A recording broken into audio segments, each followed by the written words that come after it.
Every year in the NFL, it's a new team.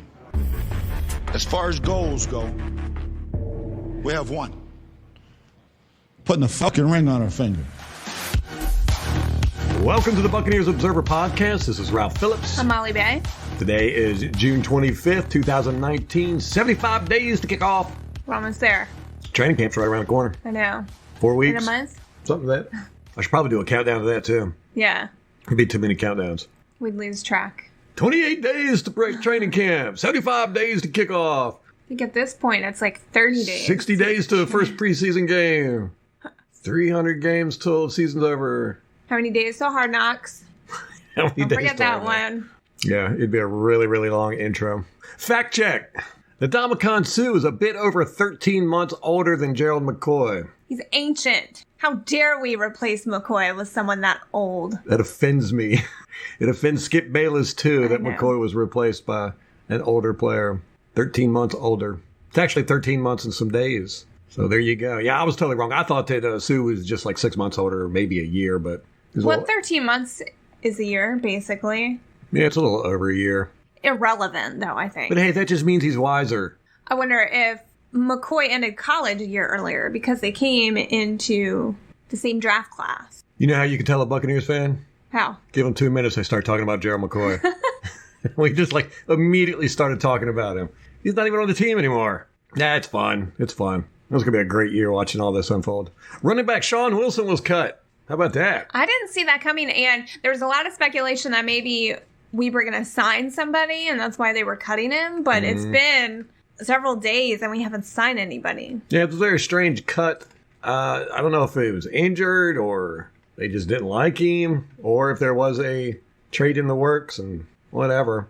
Like, maybe it didn't work out. Maybe. You would think they would have waited to cut Sean Wilson until later then, though. Do you have any speculation on what they're going to do? No, not a clue. Not a clue. I know, Bruce Arians isn't big into workhorse running backs and big name running backs. And Yeah, he told the Joes, I don't like to overpay for that position. no, right. So I wondered if he wasn't going to bring in, like, another guard or offensive lineman.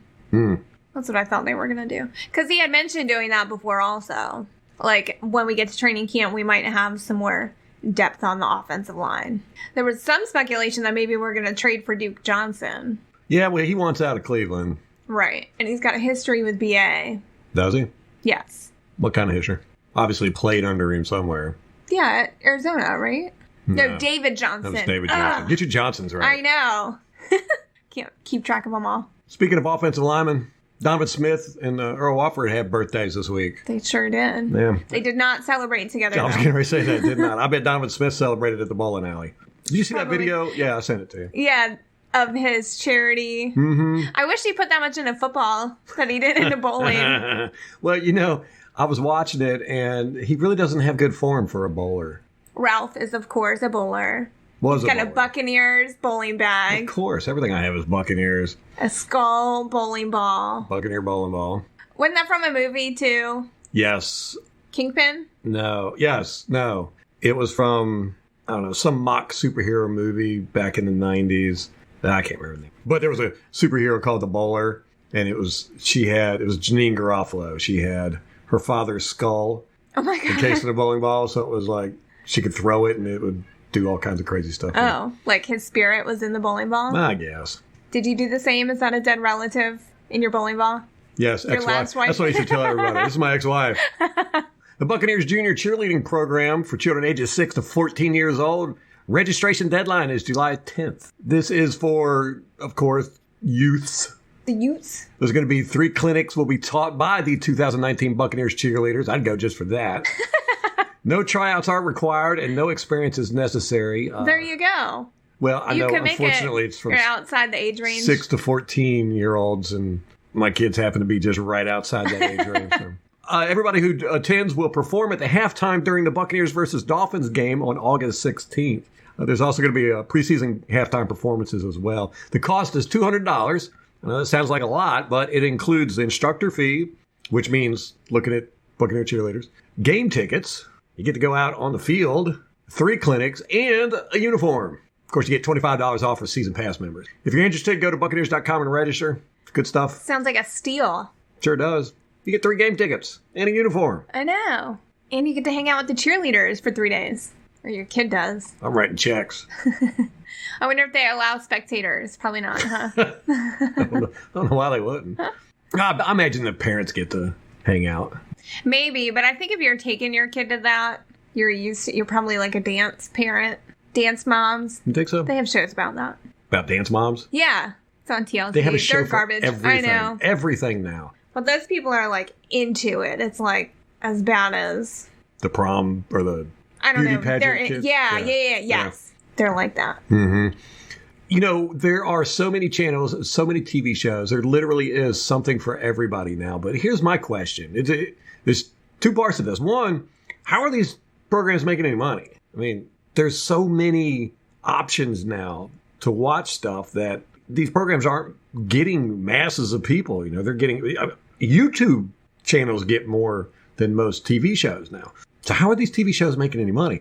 And 2, can you imagine how much money NBC, CBS, and ABC made when they were the only 3 television shows out there? Good Lord. I mean, if there's enough attention and money for all these hundreds, if not thousands of TV shows to survive and people to just live and support and do well on, good Lord, could you imagine what the 3 broadcasters were making back in the day? Whoa. Must have been insane. Well, that's probably why they are the empire that they are now. I guess. Are they really, though? Well, ABC built up enough to be bought by Disney. Right. Well, I think that's kind of a sign that ABC wasn't doing so good. If Right. It would be bought up by another company. I remember back when Disney was failing. There was a long stretch there where Disney was almost going under. Superhero movies saved Disney. Yeah, no kidding. Well, Marvel, that's a very strange thing because Marvel was actually, they started licensing characters to Sony. And then Marvel saw that superhero movies were doing good. And they went, oh, hey, we're going to start our own studio. So they did their own studio and then Disney bought them up. So Disney was actually doing good before Marvel, I guess. I don't know. Have to look into that. Did you know, I had no idea about this, but Devin White had legal troubles when he was in high school? I had no idea. You didn't? No. Yeah. He seems like such a clean-cut, like, straight-edge guy. Yeah, and this happened back in high school, too, back when he was 17. Oh, God, 17-year-olds are so dumb. Oh, I know. Jeez. Boy, if I was judged on the crap I did when I was 17. Yeah, I'm so glad they didn't have cell phone cameras when I was 17. That's a scary thought. Society would have put me in a box and buried me underground. And they would have been able to witness some of the stuff I did when I was 17. But yeah, he was dismissed from the 2015 Under Armour All-America game after being charged with carnal knowledge of a 14-year-old girl. Oh. That's according to the Shreveport Times. But, I mean, you're like, whoa, but he was 17, she was 14. She was a freshman, he was a high school quarterback. Oh, yeah, when I was 14, I was trying to get with all the 17-year-olds. Oh, yeah, I know. And her dad found out about it and got mad. Oh, yeah, that's usually what happens. Yeah, so he pressed charges, or he went Well, isn't he from the South, somewhere in the South? Shreveport, Louisiana? I don't know. No, he's not from Louisiana. He went to LSU. He's definitely Southern, though. He likes some horses. Gonna ride my horse to Old Time Road. It's just a different thing in the Southern communities. He ended up being charged with a misdemeanor, and then a month later, he was ticketed for careless operation of a motor vehicle and misdemeanor flight from an officer. What happened is he had received a speeding ticket on Christmas Day, and White did not immediately pull over when the police officer attempted to stop him for speeding again later in the day. The same cop? Same cop, leading to... Sounds like he had it out for him. You never know. Or White was speeding around on Christmas Day. Or he kept going through the same speed trap. It was probably a really small town. There was probably only one cop. Sitting right at the one stoplight. Yeah. Now, I couldn't find out anything that happened as a result of these charges. Very strange. Maybe because he's a minor. But you would still think that media would report on whether it was dropped or, Yeah. if he was sentenced. I mean, that's public record, right? No, not if you're a minor. No. Okay. So that's probably why. Yeah, but since then, he has been in absolutely no trouble. Fantastic character. It's refreshing. Yeah. Chidi Ahanotu, we're going to get back on Gerald McCoy just for a little bit. For the rest of the podcast. No, probably. just for a little bit. Chidi Ahanotu addressed the Gerald McCoy crap on BucksLifeNewsMedia.com. Is that his website or just No, a fan I don't website? think so. I think it's a fan website. It's a new one I just ran I've never across. heard of it. Me neither. If you're not aware, Chidi Ahanotu, he played on the defensive line for the Bucs. from 1993 to 2000. He played in 121 games. He started 109 of them over that 9-year span. He had 34.5 sacks, 245 solo tackles, and 88 assists. He played in 5 playoff games with the Bucs. He did go to the Super Bowl in 2001 with the Rams and lost to the Patriots. Do you remember him? Oh, yeah. Okay. The Chidi. I've always said, comparing it, Gerald McCoy, there's plenty of guys we had on our defensive line, especially during that time period, who to me were equivalent to Gerald McCoy. Chidi Ahanotu is one of them. If you look at the sacks, he had 34.5. Gerald had 54, some crap like that. They played about the equivalent amount of games. Chidi had a few less. He didn't start as many as Gerald did, but he had more solo tackles than assists. Then Gerald McCoy? Oh, yeah. Over his career? No, just over the 9 years he was with the Bucs, and that's the what 9 years that McCoy was with the Bucs. Yeah. So, I mean, people talk about Gerald McCoy as premier and elite. What about Brad Culpepper and Chidi Ahanotu and Styles White? We had good defensive players on the defensive line with the Buccaneers that put up about the same numbers as McCoy when you break them down. I don't know.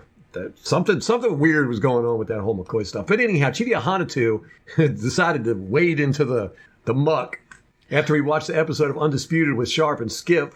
I saw a little quote, and it was just a blurb of what Chidi said, and it sounded like he was trying to give McCoy an out. Like, I think he said maybe it's because McCoy was young and didn't have any good veteran leadership to help develop him. So that little blurb made it sound like he was making excuses for McCoy. And then I read the rest of it, or more of what he said, because he's been on Facebook too, making comments everywhere apparently. And it was not quite what he was saying. I'm going to read a little bit from it. Chidi says, "So here are my thoughts." This is in reference to Gerald McCoy's interview with Skip Bayless and Shannon Sharp. "First off, to Gerald, welcome to the NFL. Your story is not special. Once an organization is done with you, they move on. You're complaining that no one called you and that's somehow disrespectful?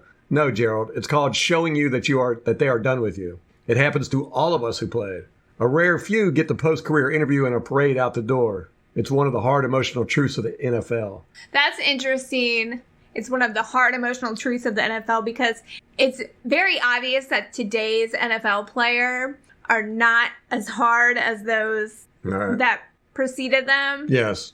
Physically or emotionally, I think. Yeah, definitely emotionally. And you see that with McCoy.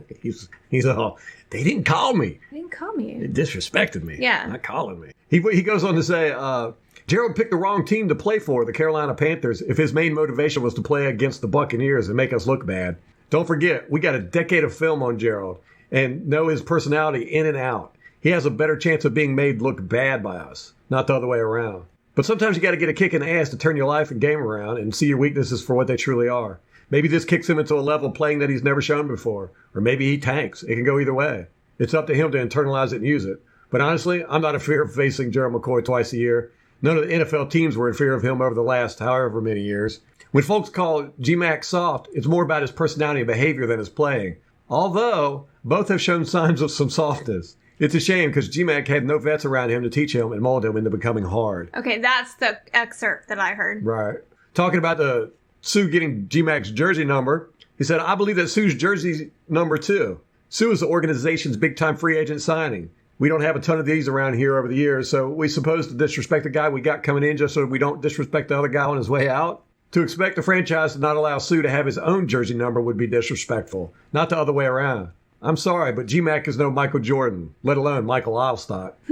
That's a funny point. He said, "Gerald is asking a lot here and has a blown-up perception of his so-called greatness. G-Mac is following in the shadows of a true all-time great, my teammate and fellow defensive tackle Warren Sapp. So we have that to compare him to, which fairly or unfairly. So it's a bit hard to hear G-Mac touting how great he is all the time when he pales in comparison to Warren." So there you go. You got from one defensive player to another.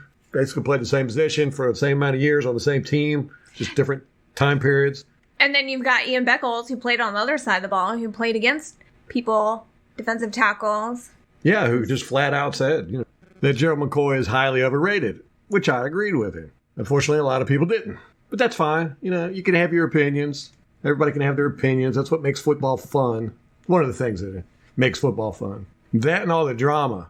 Ooh, people are bored. Yeah. People are so bored. Between OTAs and training camp, there's like nothing going on except Twitter fights. Did you know that Buccaneer fans are ranked 9th worst in the NFL according to a study by Emory University? I'm surprised we're that high. Yeah, I said 9th worst, but that's actually what, 24th? Third? 23rd. So we're 23rd. See, I made you look bad there because I held up 4. And you said it, and then I'm like, no, wait. Yeah. Let's see if we can trick It's Ralph. my bad. Here's the thing, though. They broke it down into different categories. Yeah, okay, so what are the metrics? Well, they did how much money was spent, team attendance, both at home and on the road. Wait, can you elaborate how much money was spent by the team or by fans? By fans. This is all by the fans. And they did team attendance at home, on the road, and social media activity. Interesting thing was we were 11th in what's called road equity, which is something that focuses on how teams draw on the road after adjusting for team performance. So we were 11th. Oh, even though we were bad. Buccaneer fans out there representing. I love that. Now, this was a true scholarly thing. They did a serious analytical breakdown. You can go to scholarblogs.emory.edu to check it out. I went through the whole study and looked at it, and it was pretty legit. A lot of teams, they do this every year, and a lot of teams don't really fluctuate much. They don't go up or they don't go down, except the Panthers and the Saints. The Saints went, I want to say, up 3 spots, and the Panthers went down 4 spots. Yeah. I was like, Do you think their record has anything to do with it? Oh, of course. Yes. Fair weather fans. That's right. I'm at Molly Bay at BuccaneersObserver.com, or Ralph can be reached at Ralph@BuccaneersObserver.com. It is a lot of ats. You can at us at. You can add us on Twitter at Bucks_Observer. We're on Facebook. I don't know the web address there. A Buccaneers Observer. Just search for it. You search We'll pop for up. it. Same with YouTube. We're on there. The YouTubes. The podcast can be found at the YouTube channel as well. Don't forget to subscribe on your favorite podcast app. Yeah, you don't want to miss any of these great episodes.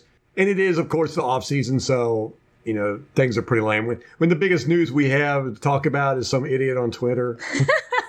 It's a slow news day. Slow news day. Although, I am seeing a lot of love for Vita Vea being thrown around. And I love that. Love it. Do you feel a little like hipster? Yeah, I liked Vita Vea before it was cool to like Vita Vea. Yeah, once everybody becomes a Vita Vea fan, I won't like him anymore. I know. Alrighty, guys, that's going to do it for us. Until next time. Go Bucks. Long.